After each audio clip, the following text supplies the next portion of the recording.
महत्त्वाची एक मोठी बातमी येते। पंतप्रधान नरेंद्र मोदींनी राष्ट्रपती द्रौपदी मुर्मूंची भेट घेतली आहे। राष्ट्रपती भवनामध्ये नरेंद्र मोदी आणि राष्ट्रपती द्रौपदी मुर्मू यांची भेट झालेली आहे। तर राष्ट्रपती भवनात जाऊन पंतप्रधान नरेंद्र मोदींनी राष्ट्रपतींची भेट घेतलेली आहे आणि या संदर्भात अधिक माहिती देतील आपले प्रतिनिधी सोमेश कोलगे। सोमेश, या भेटीचं कारण नेमकं काय? नक्कीच पंतप्रधान नरेंद्र मोदी यांनी राष्ट्रपती द्रौपदी मुर्मू यांची भेट घेतलेली आहे।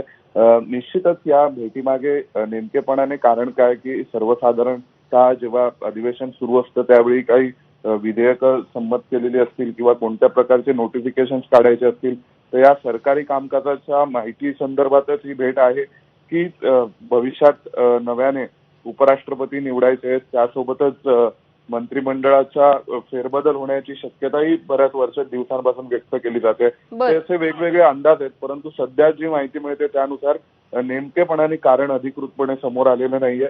पंतप्रधान नरेंद्र मोदींनी राष्ट्रपतींची भेट घेतली आज आणि निश्चितच या घडामोडीतून नेमकं पुढे काय येणार याकडे सगळ्यांचं लक्ष लागलं। बरं सोमेश, धन्यवाद या सविस्तर माहितीसाठी।